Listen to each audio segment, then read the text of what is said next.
आत्मा अमर है, शरीर नश्वर है, फिर भी पता नहीं क्यों इंसान शरीर को अमर बनाने में लगा है।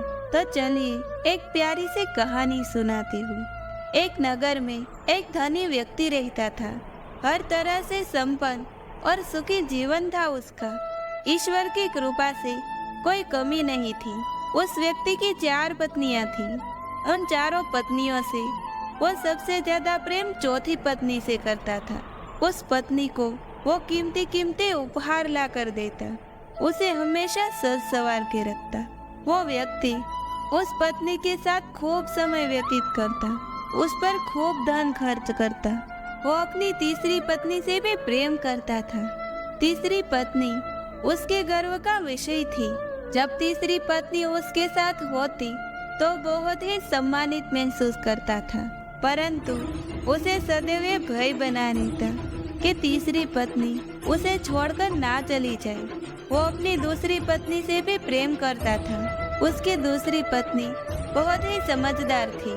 उस व्यक्ति के जीवन में यदि कोई समस्या आती तो सदैव अपनी दूसरी पत्नी के पास ही जाता, क्योंकि उसको यही लगता था कि वो उत्तम कोटि की सलाहकार है। वो व्यक्ति चारों पत्नियों में से यदि किसी से प्रेम नहीं करता था तो वो थी उसकी पहली पत्नी। पर पहली पत्नी उसे बहुत ही प्रेम करती थी। वो बहुत ईमानदार थी। वो उसका बहुत ख्याल रखती थी।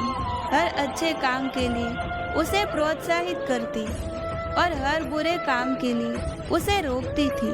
पर उस व्यक्ति की दृष्टि में उसका कोई मूल्य नहीं था। उस व्यक्ति ने अपनी पहली पत्नी को ना तो कभी समझा और ना ही उस पर कभी ध्यान दिया। एक बार वो व्यक्ति बहुत बीमार पड़ गया। बहुत इलाज करवाया पर कोई फायदा न हुआ। अब व्यक्ति का अंतिम समय आ चुका था। उसने अपनी चारों पत्नियों को अपने पास बुलाया। उसने अपनी चौथी पत्नी से, जिसे वो सबसे ज्यादा प्रेम करता था, उसे कहा, ये मेरे अंतिम क्षण है। मैं सदा के लिए अब इस दुनिया से विदा हो जाऊंगा। क्या तुम भी मेरे साथ चलोगी? क्योंकि तुम सदा ही मेरी प्रिय रही और मैं जानता हूँ कि मेरे साथ जाने से तुम भी बहुत खुश होगी। पर चौथी पत्नी ने तुरंत ही उस व्यक्ति को मना कर दिया। वो बहुत दुखी हुआ।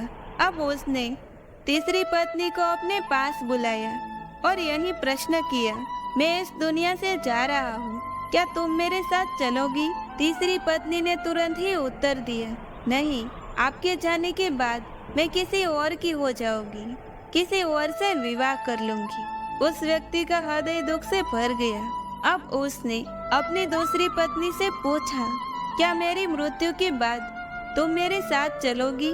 दूसरी पत्नी का उत्तर था, मुझे आपकी मृत्यु से बहुत ज्यादा पीड़ा होगी, परंतु फिर भी मैं आपके साथ नहीं जा सकती। मैं केवल आपका अंतिम संस्कार कर सकती हूँ। अब पहली पत्नी, जिसे उसने कभी प्रेम नहीं किया था, वो स्वयं आगे आई और बोली, मैं आपके साथ चलूंगी। आप जहाँ जाओगे मैं सदैव आपका साथ दूंगी। यह सुनकर उस व्यक्ति की आंखें भर आई। जिस पत्नी की उसने सबसे ज्यादा उपेक्षा की थी, वही पत्नी आज उसके काम आई। दोस्तों, हर इंसान के पास है ये 4 पत्नियां। 4 पत्नी में चौथी पत्नी है हमारा शरीर, जिसे हम सबसे ज्यादा प्रेम करते हैं। उसे सजाने और संवारने में खूब धन और समय खर्च करते हैं, लेकिन मरते वक्त हमारा शरीर हमारे साथ कभी नहीं जाता। तीसरी पत्नी है हमारी संपत्ति, हमारा धन, हमारा कारोबार, जो हमारे सम्मान और गर्व का विषय होता है। पर हमारी मृत्यु के बाद वो भी हमारे साथ नहीं जाता, वो किसी और का हो जाता है। दूसरी पत्नी है हमारे अपने, हमारा परिवार, हमारे सगे संबंधी। इन लोगों को बहुत पीड़ा होती है हमारे मृत्यु से, पर इसमें से भी कोई हमारे साथ नहीं जाएगा। ये केवल हमारा अंतिम संस्कार करेंगे और फिर इस दुनिया की मोहमाया में व्यस्त हो जाएंगे। पहली पत्नी है हमारी आत्मा, जिसकी हम सदैव उपेक्षा करते हैं। उसकी आवाज को हम सदा दबा देते हैं, परंतु वही है जो हमें अच्छे और बुरे का सच में ज्ञान देती है। वही है जो हमारे सुख दुख में हमारे साथ ही होती है। एक वही है मरने के बाद भी हमारे साथ जाएगी। दोस्तों, हमें अपनी आत्मा को पोषित करना है, उसे सबल बनाना है, उसी से प्रेम करना है, क्योंकि यदि हमें अपनी आत्मा से प्रेम होगा तो हमें किसी विषय में चिंता करने की आवश्यकता ही नहीं है, क्योंकि वही हमारी असली पहचान है। तो दोस्तों, मिलते हैं ऐसे ही अगली वीडियो के साथ। तब तक के लिए अपना ख्याल रखना और हमेशा मुस्कुराते रहना।